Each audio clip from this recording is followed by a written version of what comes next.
Siap diri.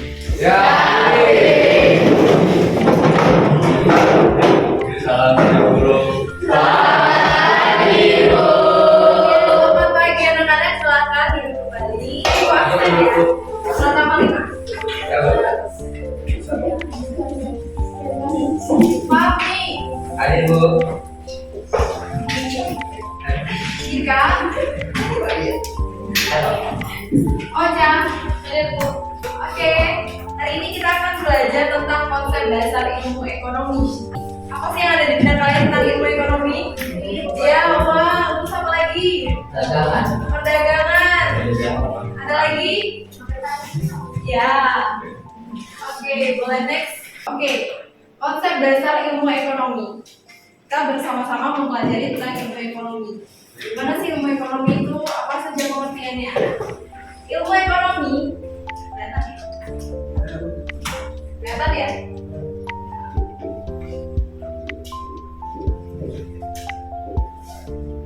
Ekonomi berasal dari bahasa Yunani. Dari bahasa Yunani, yaitu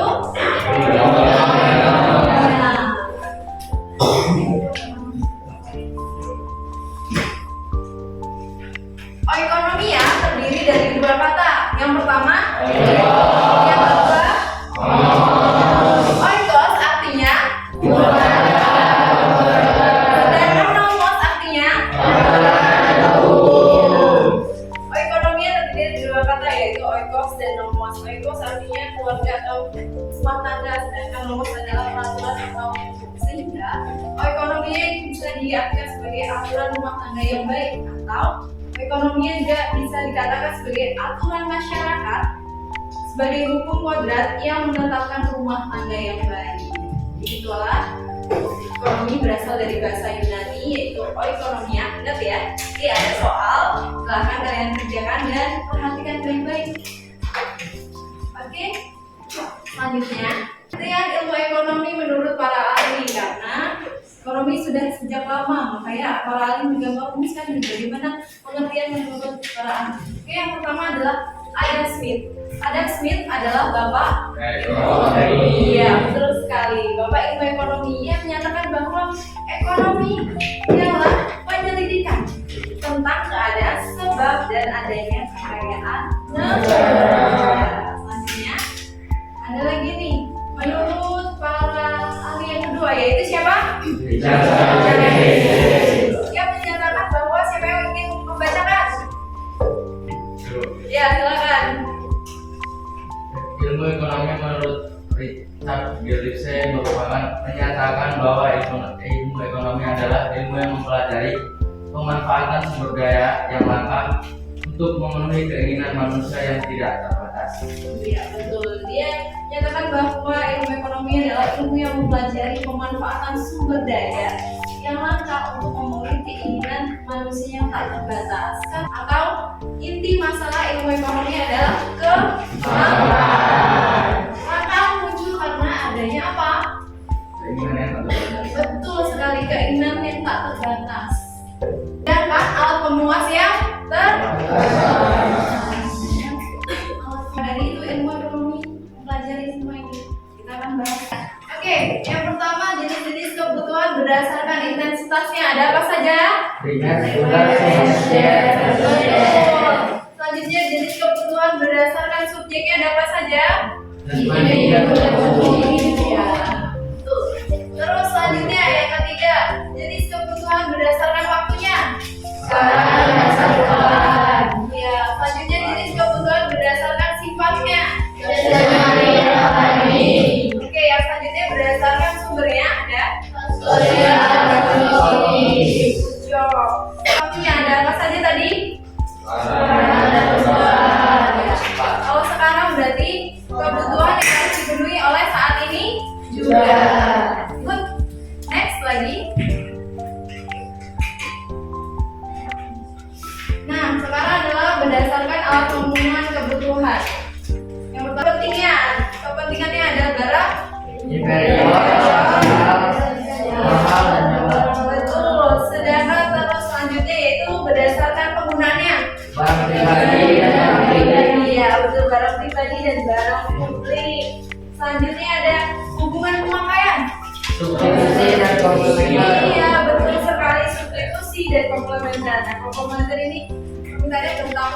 penggunaannya bertambah, ya, dan digunakan alat yang lain. Terus berdasarkan proses pengelolaannya ada 3. Barang bangsa jadi sumber jadi. Dulu jawab selanjutnya berdasarkan bentuk dan sifatnya. Ya, selanjutnya, oke, selanjutnya baru menuliskan pemenuhannya, kegunaan suatu bentuk. Ada yang namanya kegunaan bentuk, kegunaan tempat, kegunaan waktu, dan sebagainya. Nah, kegunaan bentuk ini akan bisa digunakan jika bentuknya dirubah. Contohnya apa? Kayu. Dirubah menjadi? Meja. Iya, betul. Selanjutnya, kegunaan tempat. Kegunaannya akan bertambah jika dipindahkan tempat. Contohnya? Oke, ya. Ini contohnya adalah pasir. Kok bisa pasir? Yang tadinya pasir hanya di sungai, dia dipindahkan tempat. Misalnya dari desa nih ya, pasirnya di desa dipindahkan ke kota sebagai bahan material. Ya, bahan material itu digunakan sebagai bahan bangunan. Nah, jadi kegunaannya akan bertambah jika dipindahkan ke tempat lain. Iya, betul. Ke biaya peluang. Masih ingat biaya peluang itu apa? Biaya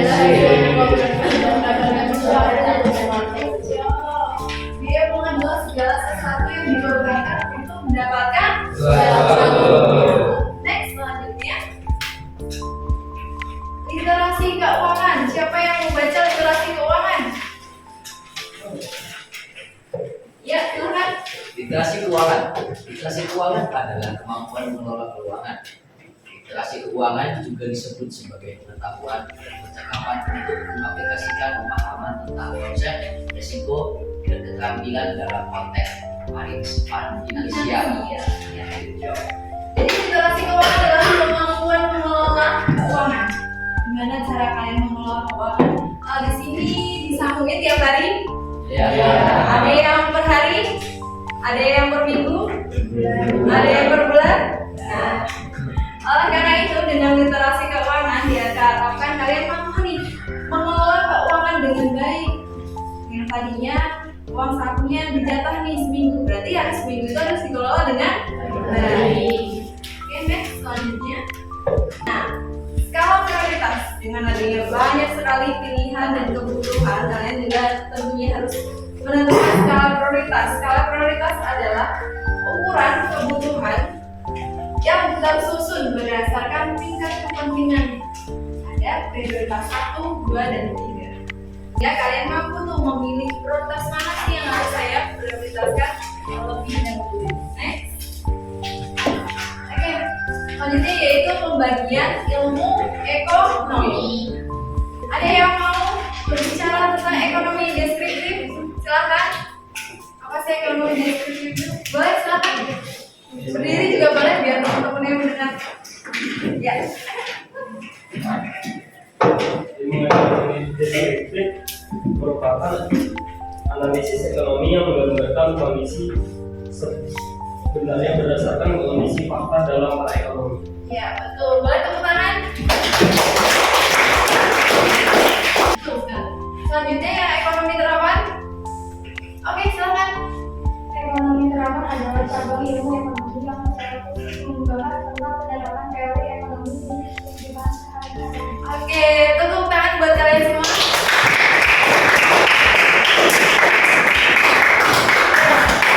Jadi kurang lebih seperti itu, dan ekonomi politik juga bisa dikatakan sebagai menggambarkan keadaan perekonomian yang sebenarnya terjadi di masyarakat. Jadi ada berita-berita ekonomi itu menyebutkan bahwa ekonomi deskriptif. Terus teori ekonomi tadi disebutkan juga sebagai data-data konkret. Terus teori ekonomi juga dibagi menjadi 2, ekonomi mikro dan makro. Ya, ekonomi mikro yaitu ilmu ekonomi yang mempelajari perilaku individu dan rumah tangga. Individu, rumah tangga. Itu tadi ya ekonomi deskriptif. Pahami ya, nanti ada beberapa soal yang kita bahas di sini keluar. Oke? Ya? Oke, jadi itu mikro. Oke, kembali lagi ya. Teori ekonomi ada 2, yaitu mikro dan makro. Nah, Teori mikro ini membahas tentang individu dan rumah tangga atau ilmu ekonomi yang mempelajari perilaku individu dan rumah tangga produksi. Jadi misalnya nih, coba nih, Rido punya suatu perusahaan, amin ya. Amin. Nah, dia mempelajari tentang individu dan rumah tangga, bagaimana perusahaan itu sendiri, misalnya berapa produksi yang didapatkan, nanti keuntungannya. Nah itu jika membahas tentang perusahaan atau lingkup kecil ya, mikro berarti kecil. Itu akan membahas tentang mikro yaitu kecil untuk individu atau rumah tangga. Sedangkan ekonomi makro ini lingkupnya luas. Contohnya seperti apa?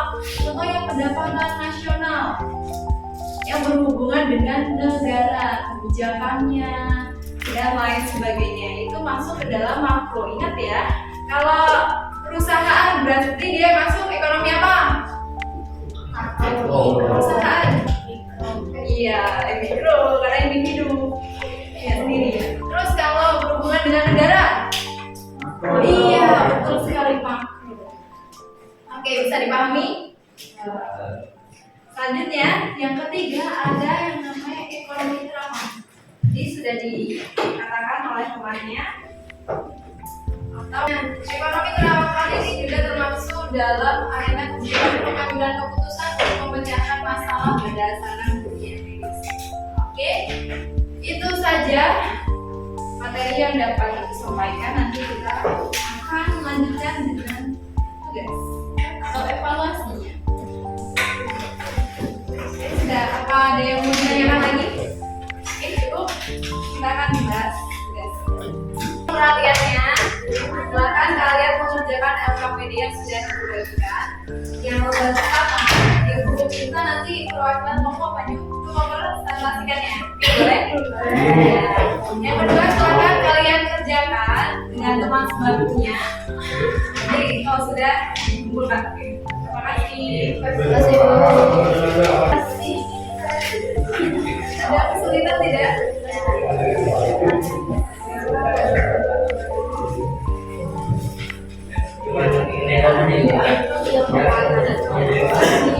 Apakah ada kesulitan? Iya.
Untuk mengelola sumber daya sehingga kita tuh menentukan keputusan yang benar-benar bijaksana untuk mengelola sumber daya dan memberikan pandangan kita tentang dampak yang akan terjadi jika kita melakukan dengan berlebihan. Contohnya ketika kita menggunakan sumber daya dengan berlebihan, apa sih dampak yang akan terjadi? Ya, dan terima kasih.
Pertanyaannya adalah Berdiri, ya berdiri boleh boleh. Depan juga boleh dilakukan. Di sini aja kawan. jadi dari ialah sejarawan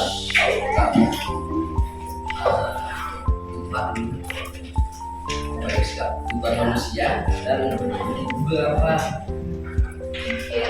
yang tentang ekonomi. Iya. Ya, cukup. Ya, terima kasih. Anak-anak, terima kasih untuk pembelajaran kali ini. Kalian sangat antusias. Gimana pembelajarannya? Menyenangkan tidak? Apakah pembelajaran hari ini bisa dipahami? Bisa. Bisa. Baiklah. Semoga apa yang diberikan dapat bermanfaat bagi kalian. Silakan berteman-teman dan sebelum berteman-teman. Langkah baiknya kita berdoa dulu. Kepada manajer, silakan untuk memimpin doa.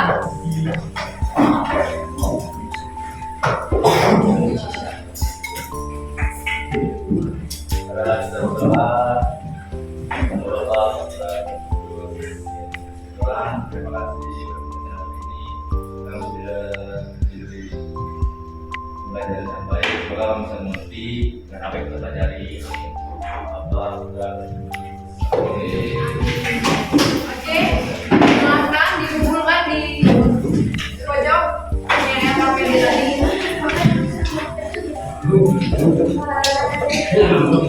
KPD-nya disiapkan di pojokan.